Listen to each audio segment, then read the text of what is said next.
On the show tonight, the politics of opposition. Have you ever wondered what it is like to be in opposition and have a target? This time you are in control of the target on the backs of the individuals in government. Well, we have a conversation with NDC's General, and you know who I'm talking about. There have been a series of issues that we have to get into.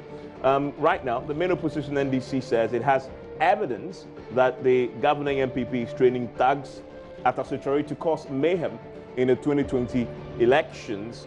Where is the evidence? We'll try and see where the evidence is. Remember that it follows calls for the government to implement the recommendations of the Short Commission on the back of the white paper, which some have criticized. Well, the president had said it is your prerogative under the Constitution to issue white paper, rejecting some parts of it, but accepting others as well.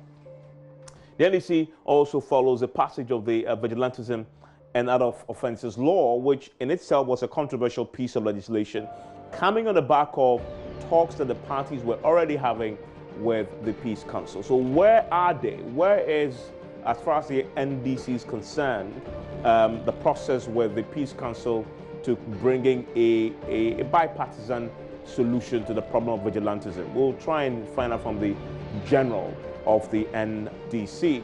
But then also, the NPP has been responding to some of these claims. They've denied the claims fundamentally, described the claims as falsehood, deliberately orchestrated to mislead Ghanaians. That's the NPP's position on the matter. The NPP has dared the NDC to go to court to seek redress if indeed they believe something untoward is happening with the training of party-full soldiers in the art of causing mayhem. Now, there have been a few other claims. The NDC is also accusing the NPP of abandoning, the Ashanti region in terms of development. And maybe you may not know, but we know that in terms of statistics and numbers, the Ashanti regional capital, the Ashanti region generally, is a stronghold of the NPP. The NDC has been quite deliberate in taking advantage of some grumblings there to make the point that the party, although it makes a lot of votes from there, hasn't paid too much attention to it. The President Akufo-Addo, we know, had toured the Ashanti region recently, met with Otumfuo and other stakeholders, and also inspected some major roads there. And in the midst of the controversy about the party abandoning it, the NDC is also accusing the MPP government of failing in the fight against corruption. There's a big issue as well. Recently, the party executives, some of them, together with the flag bearer, met the Ghana Bar Association. Well, Johnson JoyNews, who is my guest tonight, raised a very interesting concern with the GBA. His issue is that he is worried about the loud silence of the GBA under this particular government, because he believes when they were in opposition, when they were in government, the GBA was louder. What's the basis of that worry that he expresses? We'll interrogate that. So overall, exploring the politics of opposition, you need to stay with it, because we're going to get into a lot as far as this is concerned. Particularly also, is it true that the NDC has a plot to scrap the free SHS? The president has recently been repeating that particular allegation. So really, what is the NDC's position on free SHS? Stay with us here on PMS. When we return, the General is in the seat.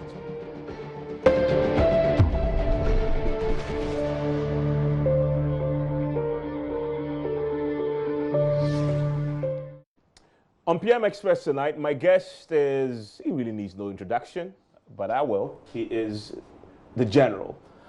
General Mosquito, they call him popularly, but for this program formally, John Singh, Katie. Thank you, sir, for your time. I've always wondered why they call you General Mosquito. Where did that come from, by the way? Oh, we've answered this question a million times. a million times. I don't know. I don't know. Well, by the way, there are much weightier issues that has generated some controversy. Right now is the accusation that the party has made, a serious one, that the NDC, the MPP and the government are training thugs to cause mayhem in the 2020 election. Serious allegation. Where's the evidence? Thank you very much, and good evening to viewers. I think I'm surprised that you are surprised about this allegation, because this has been around for all these Well, I believe that at some point in time, multimedia even brought some evidence. That is the Upper West Regional Securities Liaison Officer's letter. That letter was brought up by multimedia. Subsequently, the training that was happening in the castle was aired by multimedia. And when Ayawaso West Wogon happened, we saw the tags on display there. And initially, the government tried to deny. Eventually, the evidence was so overwhelming, so they then came to own up and said that, well, these are people who are members of the regular security services, only for that claim to be exposed by the Short Commission. So I'm surprised that anybody is believing them when they keep on denying that there is any training going on anywhere. But specifically to the Asuchari one, where's the evidence to support that? This is their word against our word. And I thought that to be able to settle this matter, you can take your cameras to Asuchari tomorrow and then go and then go and testify about what is happening there. Then you come and inform them. That suggest you don't have your own evidence? No, I'm saying that it is their word against our word. I've seen letters, they are flying around that there is nothing like that. They are calling us. Yes. Yes, and I'm saying that. So who do you believe? You have the means of conducting, your independent investigation. That is why you are a media group. You have cameras. Luckily, if you go there, you can, if they give you access, you can capture whatever is happening there. Come and expose us as liars. That will settle this. It will give it, it will deliver finality to this whole argument. We will do that. But because you made the allegation, yes. What was the basis of the allegation? I'm saying that they have never stopped the agenda to train tax to disrupt the 2020 elections. And since it started, luckily, you guys even alerted us to what they were planning to do, because you exposed the Upper West letter, and subsequently the training that was happening in the castle was also aired by multimedia, and then we saw these tags on display fully at Ayawaso West Wogon, and they haven't stopped. So we are saying that what we all feared is continuing unabated. So if you doubt us at government facilities, one of such facilities was the castle. They are doing this one at Asuchari. So we are saying that, but there is a training camp in Asuchari. There's another training camp in Bundasi. There's another training camp in Eastern region. And all these training camps are hosting training of facts? At various stages. And that has been our worry. If you go to the Peace Council engagement that we have made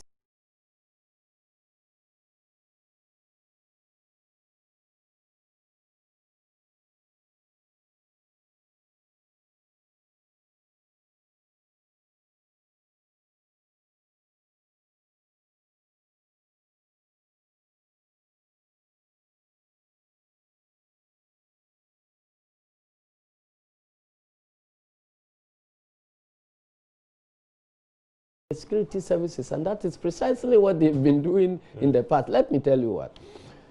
Since they came into office, they have never advertised any recruitment into the BNI, for instance. But people are being trained, and we know of individuals who have been posted as BNI district officers at least in 3 districts in Brong Ahafo, who have been identified as Delta Force guys, And we have their pictures, and they are at post now. Go to Banda, the BNI officer there was in the Delta Forces. Go to Wenchi, go to Tai. They were all people known to be Delta Force operatives who have been recycled into being BNI officers. So this, I'm surprised that anybody is denying this. And I don't think the government itself believes that people believe them when they say this. As a government in waiting, yes. You seriously are not telling us that once you make an allegation, we should believe you. That's why I'm saying go and do your As a credible opposition, you have to back that with evidence. I am saying that the people I'm talking about are at post even as we speak now.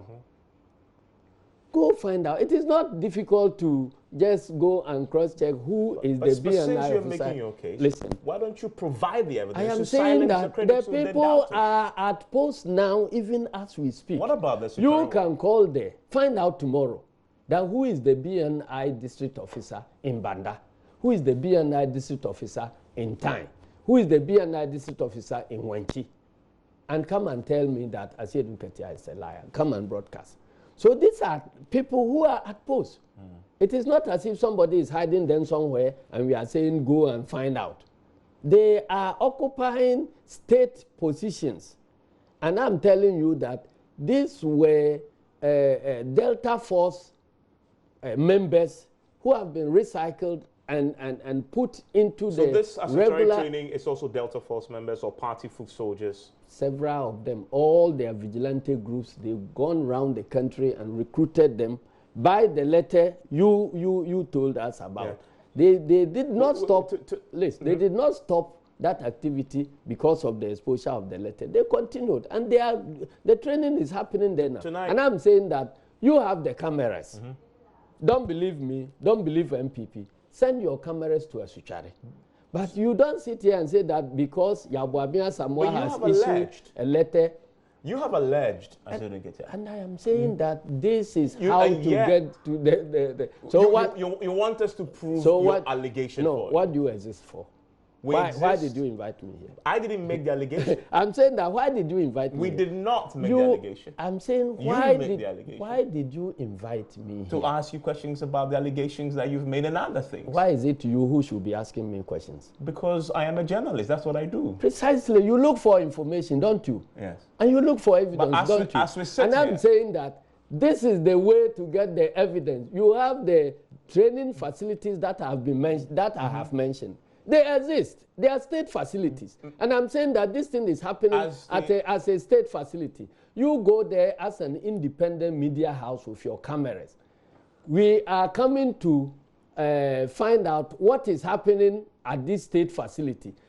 Party A is saying that nothing is happening here. Party B is saying that something is happening here. We have come to try to find out what is happening here. So we can go and prove one of the parties wrong. That will put this matter to rest. But if you ask me, and I tell you something, and Boabian Samoa tells you the opposite, how do you prove? But these are state facilities. As your originator of the allegation, do you have your own evidence? Yes or no? This is a very simple question. We have it, and I'm saying that. In what form? Don't is it a picture? I'm saying is it video? We have pictures. We have pictures. Those who pictures on social media that I've seen as well. I'm saying that we have pictures, but don't believe our pictures. You take your own cameras there and then go and do the cross-checking. You have access. It's a state facility. A more substantive question. You have evidence of a group of individuals possibly planning to commit crime. You haven't reported it to the CID or the police. Why? Which police are you reporting it to? Which CID? The Ghana Police Service. The same police service. The same police service whose facilities are being used. If the state securities facilities are being used to commit crime, and you are going to report that crime to the same state facilities, are you kidding? So you don't trust the state security? No, I'm saying that this is something, if I come and report you to yourself. I thought this is a military base. I'm saying that they are state facilities. But the police is not the castle, but they are state security. They all operate as state. But you can report to the police. And I'm saying that they all operate, when Ayawaso West Wagon happened, and we reported to the police. Did you see the police arresting the so you don't trust that the police I'm asking you, when we reported the crimes that were committed at Ayawaso West Wagon, did you see the police arresting the national security officers? Did you see any arrest? So why do you expect that we will go and then report to the police that this thing is happening as as a military training facility. Then the police will organize so what do you plan to and do with go the and evidence enter. you have? Huh? What do you plan to do with the evidence you have? We are taking the case to the court of public opinion. That is what we are doing. So, and we are letting the nation that if what they are doing is preparing the stage for confusion in the country, when confusion happens, it is not going to affect Asiedu Nketia alone. It affects all the citizens. So because of the position we occupy, we have a responsibility to disclose information about things that are happening which will not bode well for the country. So we are doing our part. You can sit here and keep quiet. When it happens, I'm sure you will get the opportunity to be pointing at who should be dealt with, whether he's a politician or a media man or a farmer.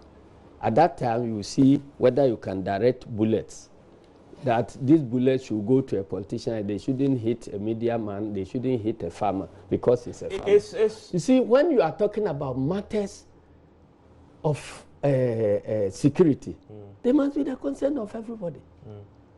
Because bullets don't discriminate. Yeah. So that is why we are doing what we are doing. In the public domain. So if you want to find out the truth, you've made the point. Why you exist as a media house. And it's something you are in the fourth estate of the realm. Pick your cameras. But that's go there. This is what is happening. We think that it is going to affect the nation's security. We want to find out what is happening here. Are there people who are being trained here?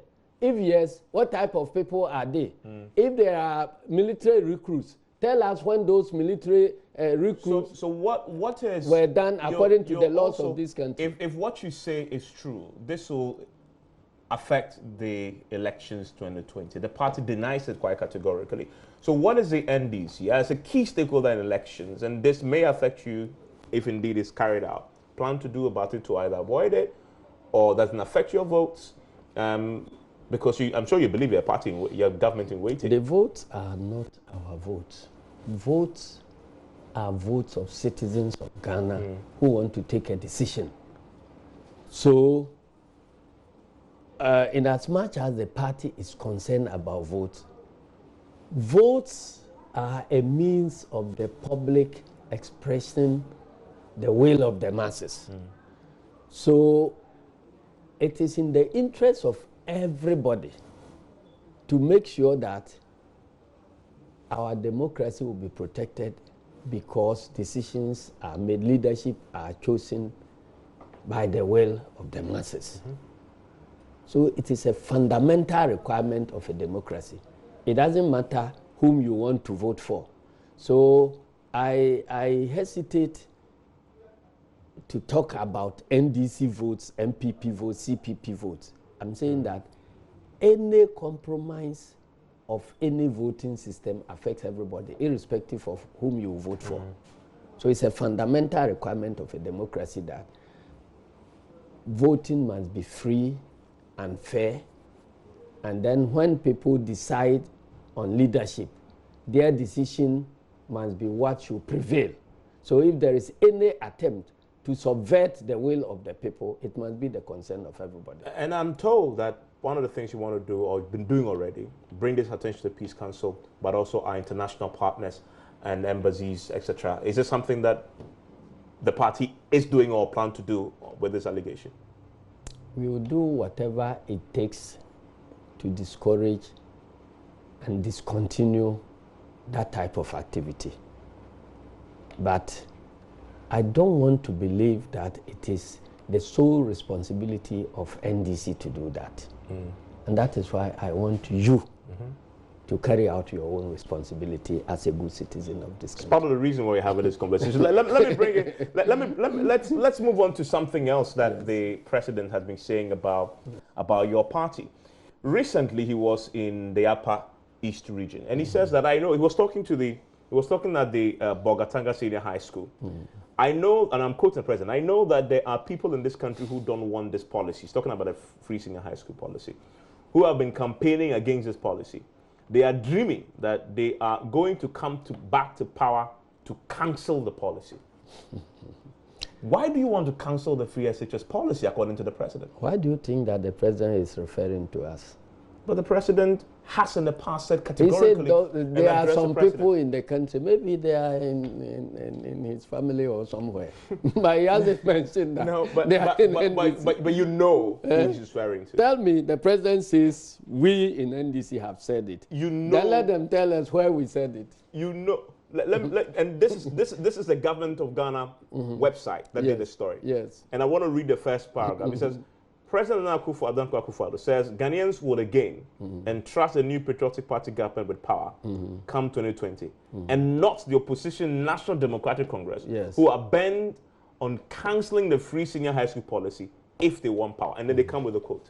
Let him tell us. What is the indication that we are bent on cancelling the Because you said, your leader says they will review the free SHS. What does that mean? So you went to school and you understand review to mean cancelling. What does that mean? No, I'm asking you. So you think review means cancelling? What does it mean? You say review. Review means looking at the thing, find out what is wrong with it, and changing what is wrong to make it right. What is wrong with it? There are several things wrong with it. I'm surprised that you think that there's nothing wrong with it. Having said that, I just asked a question. What is wrong with the free SHS? You know what is wrong with it? I can talk about many things wrong with it, but I'm talking about yes. 4 things. Okay. 4 things wrong. Number 1, you don't have enough spaces, both classroom and sleeping accommodation places, for all the students who are entitled to take advantage of the free SHS. Because of this, the government has been forced to institute a shift system, which they call double track. And this shift system has brought untold hardship to both parents and students. And for which reason, a survey conducted by the University of Ghana singled out this shift system, double track system, as the worst form of policy that has been implemented since this government came to power. So, no responsible government will want to keep the shift system as part of this free SHS. And that is what we want to change. That same reset said parents were in favor of free SHS, but they were unhappy with the double track. Precisely. So that is why we are saying we will not cancel free SHS, but we will take what the parents hate from it to make it right. So you will not run double track? No. So where would you put the excess students? Why would we cancel double track from basic school only to introduce it at senior high school? So where would you put the excess students if you keep free SHS? That's why we have told you that within 90 days, we will be able to keep free HSS and cancel the double track. How? Because of the excess students, the number of students that we listen, we are having these challenges because of poor planning or no planning at all. Because you know, when they were talking about introducing free SHS, the easiest thing they could do was to look at the people who were going to enter free SHS. And this number is available with the junior high schools. You know those who are in the 3rd year in junior high school. So you know those who will be entering next year. So if you are planning to introduce something that will accommodate everybody in senior high school in this thing, you should know the numbers and know how to build accommodation for them. We took those numbers and we felt that we needed to increase the number of senior high schools in this country if we have to go full-scale free SHS. So that was why we introduced the policy of building 200 new senior high schools. And that was why we were able to award 123 of the 200. And as at the time, as at the end of 2016, we had actually built, completed, and commissioned about 50 of them. And then 73 also were at various stages of completion. And we left office. So the easiest thing the next MPP government could have done was to use the first 6 months or so, complete these structures, and then roll out the free SHS. Everybody will get a classroom. So there is no need to introduce multiple track and all those things that they. But when the problem with them is that they decided to abandon the policy of Professor Atame's, which was continued by President Mahama, that, look, it does nobody any good if you just abandon all projects begun by a previous government. Because what you end up doing is But that's not true. They didn't abandon all projects started by the previous government. Which of them have they continued? Some of the senior high schools that John Mahama started have been completed. Tell me which one. Well, I can cite one that the former president visited recently when he was in the north. A school which he said was overgrown with weeds. The Regional Education Directorate issued a statement and said they had in fact completed that. They were about to get the student. In fact, they show evidence that the school so is now currently. After the completion, they left it in the bush for the weeds to grow before they go to commission. Is that what you are telling me? No, but that's... We visited there and the thing had not been opened at all. So if they have subsequently gone to open it, it is something as an afterthought. But they abandoned all these projects. In fact, consensus people within MPP, including personalities like Adokofor, cautioned that, look, why don't you use this first year to complete all these projects, so when you open, everybody, you roll the thing out, everybody will get a seat. They ignored him and went ahead. So what type of mental processes went into developing that decision to abandon the almost completed school structures and then go and roll out a policy and now come and say that there is not sufficient accommodation, so some people should remain in the house, others should go. And even when they were introducing it, and we said that, look, this shift system will not help. Then the Deputy Minister of Education came and was justifying it as one of the best systems that will provide for the most efficient use of infrastructure and so on and so forth. It is only after these survey results came out that they are now talking about finding ways of abolishing the double track in some first-class schools. Then we will proceed to next first-class schools. The original intention of the introduction was for it to be permanent, because they were saying that is the best system. Here's the NDC's problem. So we are saying, but don't let us deviate. You asked me about the challenges. Yes. I mentioned only one. This is key. The second one. I'll come to the second one. Trust me.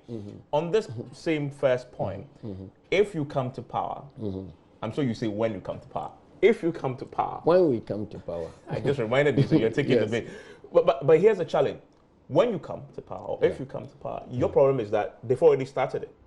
The numbers will be there. Yes. You won't have the luxury of time to build the schools that you say you will build. You will have to deal with the numbers as you meet it. Yes.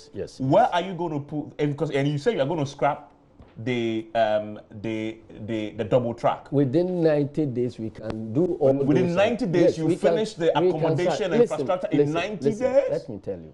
You have 4 years. You only built 100 and something schools. Please. I told you that these 70 schools, if they had not asked the contractors to demobilize, and they are there, within 3 months, a certain number would have been completed. And it will not be necessary for us to introduce this double track at all. It took you 4 years to build 100 and something schools. It takes some time. Listen, 90 days. Listen, let me tell you. You plan a program, you source for your funding, you look for your sites, and do the type of backroom planning that you need to do before you hit the ground.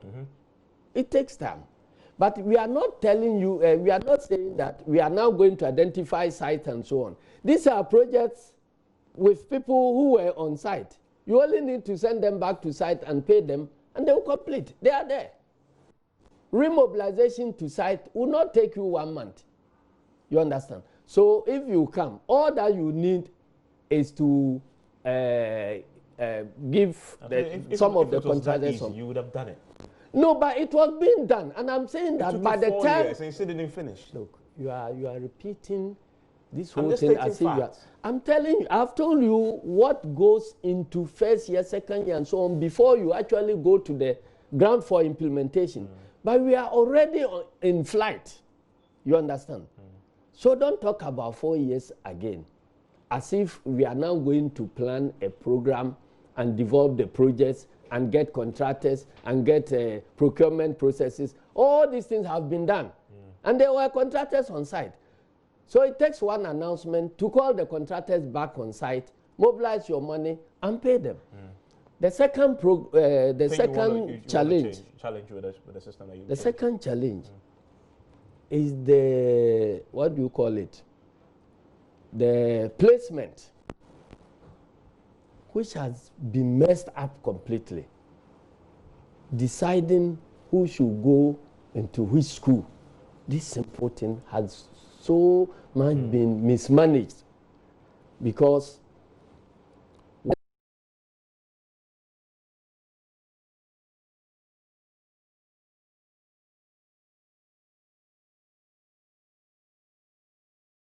you have excess demand. It can only push the price up. In circumstances where the price is fixed, like this admission, then you develop black market. You see, that was what happened with these admissions, because the spaces were limited, but the demand, everybody who qualifies should go, but it is not everybody who qualifies who will get the school of their choice. So then there are economic pressures to push price up, but the price is fixed. And then this alternative is? So therefore, you have a problem. So if you deal with the problem of providing spaces, you remove that restriction in supply. So comes out your first so solution. that your demand can be met by supply, and you don't have any problem. But because of that difficulty, then black market develop. Then people who are better placed, including wards of ministers, DCs, and so on, will now be clamoring for protocol allocations, which this government likes doing very much. Which they cancelled, by the way. They haven't cancelled it. In the week it is the imposition of their protocol system on the computer placement system that generated the mess, because the computers allocated people to certain schools. Some parents had even paid, they've bought all the prospectus, sent their children to school, only to be told that all these people, you don't belong to this school, you must leave the place for others to come. And then you have situations where when you guys interviewed the students themselves, they were telling you on your networks that, look, I had aggregate 9. My classmate had aggregate 17. He is in a grade 1 school, and I'm here queuing for a place. All those stories were there. You saw them. And to add insults to injuries, when this government announced that anybody who had those challenges should come to Black Star Square for the problem to be solved, and the place was inundated, then the minister comes out to say that all these people were based here by NDC. You didn't? It's a complete insult to the parents. And to add that children who were collapsing because of the harsh weather conditions, I've been told that they staged the collapsing and that these were all calculated to embarrass government. What about those who drank poison and died? Were they dead, or have they been buried, or they are still there? You asked the minister to apologize. He hasn't. I am saying that those who said, you said that those who collapsed were faked, those who came there were faked. What about the deaths? If they were faked, why did you bury them? The third thing, because of time.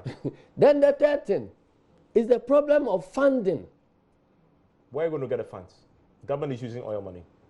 government is not, I'm not sure government is using oil money. That's what if government is used, yeah, but there is a difference between what they tell you and what they And the budget, your members of parliament. I'm telling you, there's a difference between what you've they been tell you. You've been a member of parliament. Let's talk about the funding. Funding, yes.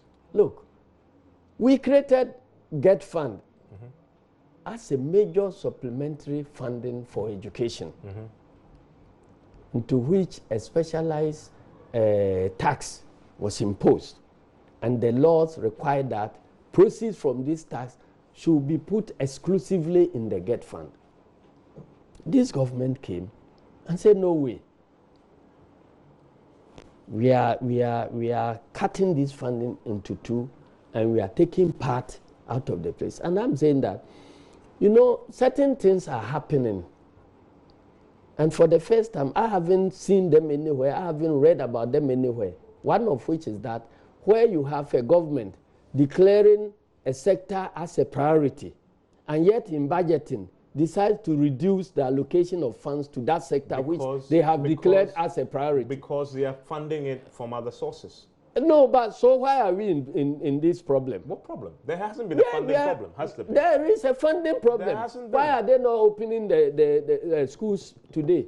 They were supposed to be opening the senior high schools, the second, what do you call it? The gold. Is it gold or I don't know whether it's red or something. They were supposed to report to school. But they have just announced that my brother is in school. He just left my house to school over the weekend. So I am saying that the first track is there, but the second track is supposed to be going, I think, tomorrow or so. Yeah. They have just announced this evening. But the schools confirmed they've received the monies already for free. I'm saying that they have announced this evening that they are postponing the reopening for another 1 month. And you know what the reason they are signing? That parents are not ready to give parents time to prepare sufficiently to bring their children to school. Yeah, but which of the parents have come to tell you that we are not ready? But you are assigning financial reasons. I am saying, yes, it's financial reason. Because government and you know this because? Yes, I know it because, you see, the Get Fund has been slashed.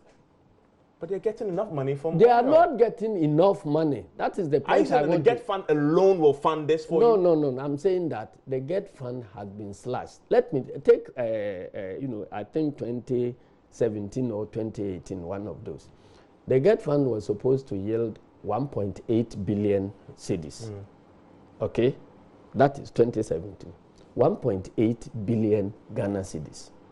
That year alone. They split it into two and allocated only 900 million Ghana cedis to the Get Fund. And out of the 900, and then took the other 900 million into other sectors. Then, out of the 900 million, they took 450 million to finance the payment of allowances of teachers under training. So the Get Fund was left with 450 million. And I'm saying that, look, 900 million, do you know the number of even new schools that money could have built? The 900 million they took away. The 1E block cost 5 million Ghana cedis as at the time we were building. So even 450 million would have built 90 new E blocks. Okay, you take what do you call it? 90 million away. This is very simplistic way. No. Those are the issues. You have to pay for feeding. You have to pay for teachers. You have to listen. I'm talking about the why they should have built. They should have completed the infrastructure before bringing this in. Then you took the money away, and now you declare free SHS, which required more money. Meanwhile, the sectoral money that should be used for this, you've taken it away. And now you are putting all the blame on people. That's why today I made a comment somewhere that, look, if President Akufo-Addo or any other Ghanaian can produce a recording, either pictorial or vocal recording, of President Mahama saying that he will cancel free SHS when he comes to power. And we test it as a genuine recording coming from the mouth of President Mahama. The following day, within 24 hours, I'll resign as the General Secretary of NDC. I've challenged them. Let them bring it. That's because you see, you can't go and lie, and then you are also finding answers to your own lies. When he said we will review it, and these are the problems that I'm talking to you about. Mr. Secretary, hold your fire. I want to take a quick break. When we return, we will talk about his own concern with the Ghana Bar Association. We'll talk about that. And then quickly, also talk about the vigilante issue.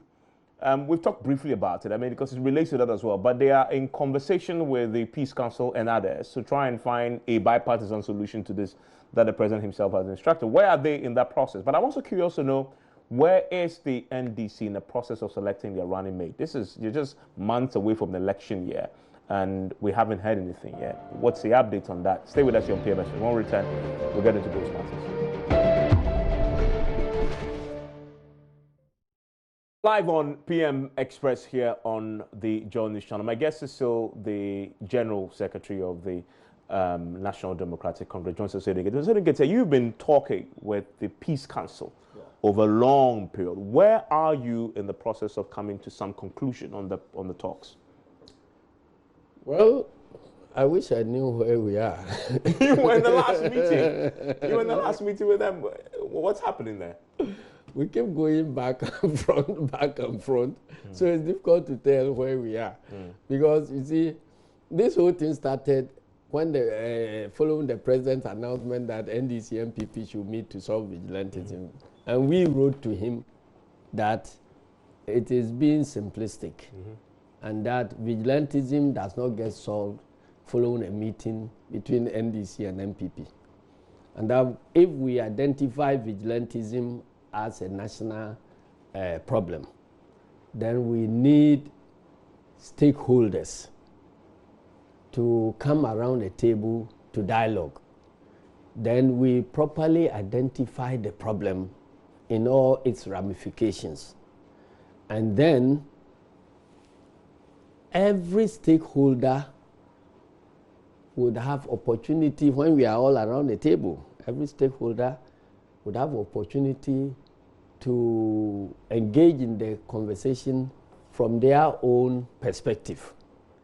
And then through that dialogue, we'll be able to explore solutions and then to generate a roadmap towards eliminating this canker, which roadmap will be signed to by all the stakeholders who have engaged, who have participated in the dialogue, so that there will be commitment towards the implementation of the roadmap. The government side disagreed, and at some point, with a few front and backs, we agreed to, let the Peace Council lead the initiative. Something you suggested. Lead the initiative, and we thought that the Peace Council would preside over a process of selecting who will participate in the dialogue and how the dialogue will get facilitated, and dealing with who participates and all that, so that we can now call the dialogue. We went in the meeting and the Peace Council told us that this is the dialogue. We said, if this is the dialogue, let us try to identify the problem. But you've come a long way from Listen, we've identified the problem. Yeah. And the problem basically has to do with basically law enforcement. That's how I see the vigilante problem to be. It's law enforcement challenges. So if it is about law enforcement challenges, those who are to explore the ways of enforcing the laws should be the ones who should come and show commitment and sign to a roadmap and commit themselves to enforce the law. But if you are holding the dialogue and you develop a roadmap and you ask politicians to sign, when, as an opposition politician, I cannot cause arrest. But you have been committed to the process so far. We are committed, yes. And so we have come to a point where a draft roadmap has been submitted. And going through the roadmap, less than 10% of the deliverables are directly linked with political parties. All the others have to be done by other stakeholders who did not participate in the process. So how can we be signing a document binding other people whose perspective we have not taken into account in developing the roadmap? Will you sign that document? I'm saying whether I sign or not, it doesn't make the document implementable. But because if I'm sitting here knowing what you've and seen, I hear that Boy Scouts people have signed some document that should bind how I do my work as the General Secretary of the political party, how does it commit me? But will you sign the document? I am saying that less than 10% of the deliverables that's your concern. have to be things that I will commit to do. Yeah. But if I commit to do 10% and the 90% doesn't get done, you are back to square one. So you are not taking anything. Will you commit to sign the document at all? It depends on the document that comes. But you've seen the draft. I've seen the draft. On the face of the draft, the draft is not good enough for you, from what you say. I'm saying that how can I sign a draft to commit the Chief Justice to prosecute vigilante people? So if the draft is all you have, you won't sign it. I'm saying that where am I going to commit the Chief Justice or the Inspector General of Police to arrest people when I don't have the power of arrest and I don't have the benefit of the Inspector General sitting with us for us to take his commitment for him to sign to arrest? So now, even we have not even signed the document yet, but we have the benefit of receiving the short commission report. The report came, recommended people for prosecution. The president says, I'm not going to prosecute them. So if I sign a document saying that we expect the president to prosecute, how does it compel the president to prosecute? A final question on this. Do you have faith that the process that you've been part of, which is now almost at a conclusion, led by the Peace Council, will yield the results to fix it? No, not at all. And we said it from the beginning that this process should represent the beginning point. But once they have taken it to be the beginning and the end, we haven't done anything. We are back to square one. And again, I don't even believe that the passage of the law will change anything. All the three things that the government has committed to doing, they have amounted to window dressing. We want to believe that there are things that were designed to mislead Ghanaians that the government is about doing something to end vigilantism, while behind the scenes they continue training people in government facilities and embedding them in the national security system. General, final question on this. So, listening to your concerns, will you sign the document? It doesn't matter. My signature will not, or our signature will not change anything. We can decide to sign or not to sign. It won't change anything, because if the problem is that there are existing laws, people have run foul of the laws. The president says nobody should prosecute them. So why it is up to the president to demonstrate to Ghanaians that the new law that has come now, it has some magical features which will make him to allow prosecution of people who run foul of this new law. Because the existing laws have been violated, and he says nobody should be punished. And when you hear things from you read things from the white paper that somebody who slapped a member of parliament is free to slap because there is sufficient provocation. Does the president know what he's talking about? So tomorrow if you see a lady dressed provocatively walking around, you go rape that lady and then say you are pleading provocation. Because you were provocated. Is that the way they want this country to be run? We have less than 3 months into a major election year. Where are you in selecting your running mate? Less than 3 months into a major election year? Yes. Oh, I thought you would have asked when the other parties are selecting their flag bearers. You are here with me. We are the first party to even select a flag bearer. We are ahead of all the other parties. So don't be worried about. You are here with me. Don't be worried about. Where are you in the process? Well, we will be doing. We will be completing certain things first before we come to think about it. But we don't think that we are late because other parties, no other party has selected a flag bearer yet. You see, I heard Boabina Samoa saying that President Mahama should concentrate on selecting a running mate. I say, oh, why do they want to make a mockery of themselves? You have not selected a flag bearer. And you are asking somebody who has selected a flag bearer to concentrate on selecting a running mate. They have a president. He's incumbent. And who says that the president is the flag bearer of MPP? He's not. The party knows. The government knows. No, I'm saying that the law, that we are running a rule of law. It is not about rule of persons. The MPP constitution requires that they should go through the processes of selecting a flag bearer. They haven't initiated that process. And they're asking us when we are selecting our running mate. That's the MPP's problem, I guess, to address. But for you, what's the timeline? What timelines are you working with in terms of coming up with your running mate?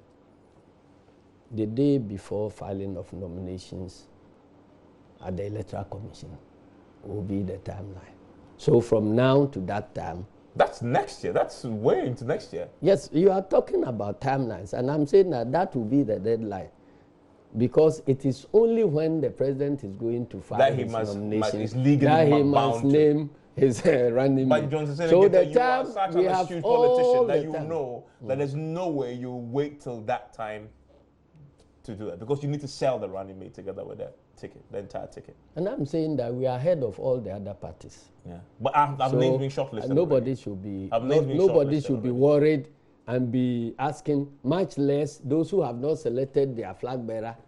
It doesn't lie in their mouth to be asking us when we are selecting our running mate. At least we are ahead of them. Final question to you as we wrap up.